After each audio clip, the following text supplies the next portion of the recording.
Falana tackles kidnap ransom. Nigerians fit sue government for refund. This na CenokMedia, the channel wey dey report the news and dey make am simple for everybody to understand. We dey thank una when dey view us. Abeg subscribe if you never do so. Put on your notification button. E go tell you once we drop update. Like, comment and share our video. I greet una my people. Today matter serious well well.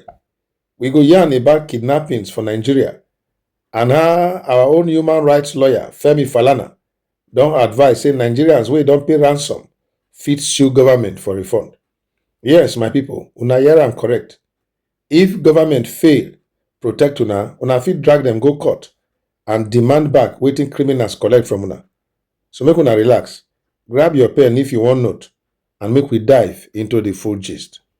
Oga Falana talk this talk for the opening of the legal year of the Faculty of Law, Yakubu Gowon University, Abuja.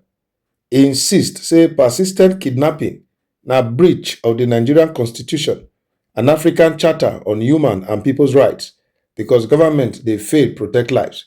And because of that failure, victims wey don pay ransom get right to demand refund from government through the courts. According to the National Bureau on Statistics survey, between May 2023 and April 2024, over 2.2 million kidnapping incidents happen across Nigeria.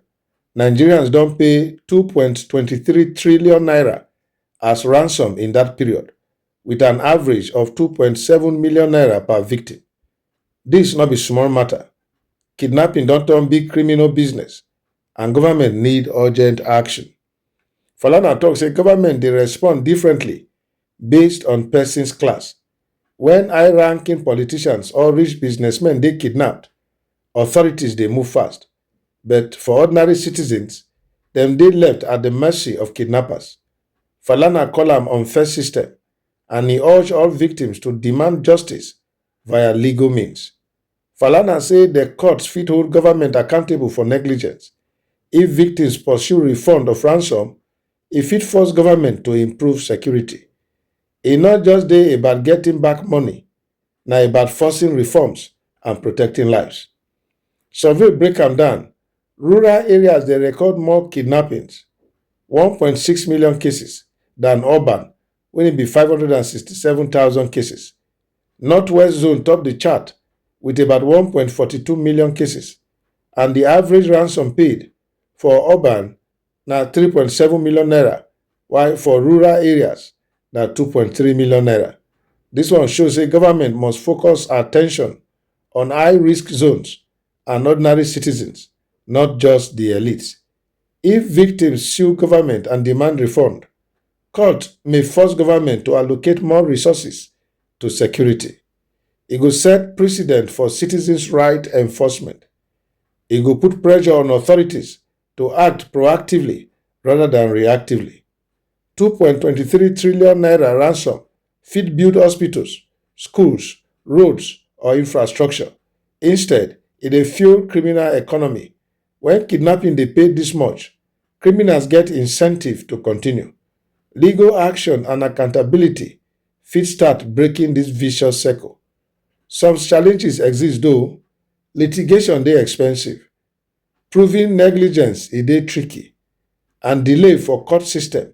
But Falana insists say e worth trying because citizens' right to life and security na priority.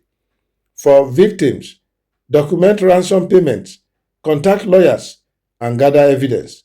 For all citizens, avoid risky travel, inform local authorities, use convoys if possible, stay alert. For government, expand patrols, especially rural areas, improve intelligence, strengthen anti-kidnapping task forces. This na practical advice to these classes. Why rich versus poor, urban versus rural?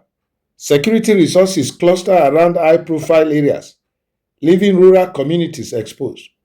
Falana highlight say e no balance. Every Nigerian deserve equal protection, and he believes say legal action go fit change Nigeria. He say success in court go fit force government to reform security policies.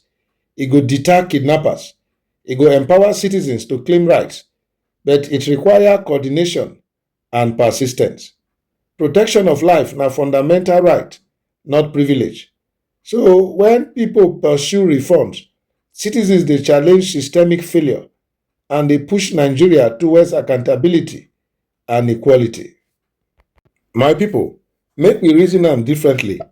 Kidnapping no longer dey random. E don turn organized business. Criminal networks dey operate like real companies. They get logistics, insider info, even local collaborators. Some analysts talk say ransom payment dey fuel local economics of crime. So each naira wey government or citizens pay dey encourage more kidnapping unless system change. Another angle na wetin dey happen inside families. Victims dey suffer trauma, stress, anxiety for long time. Even when dem don pay money, many dey still dey live in fear.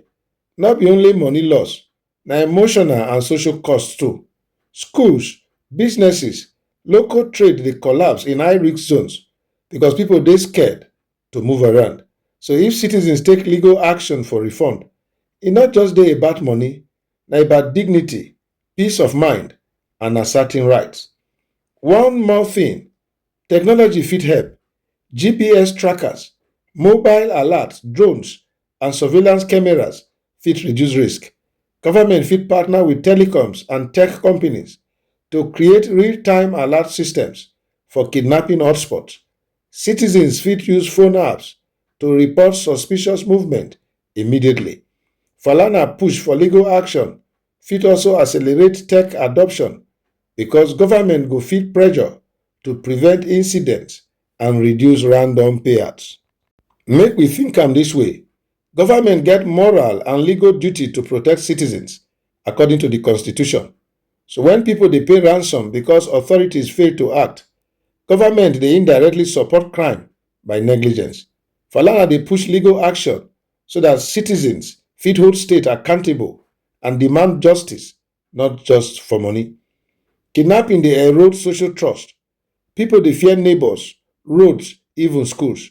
But if victims fight back and demand refund, e fit restore confidence. People go know say rights dey enforceable and community protection go improve. So my people, make we ask, if government fit pay attention when citizens demand accountability, how many lives dem fit save next year? Comment below your idea. Share this video so e go reach as many people as possible. Remember, your voice fit pressure government to protect you better and reduce kidnapping for Nigeria.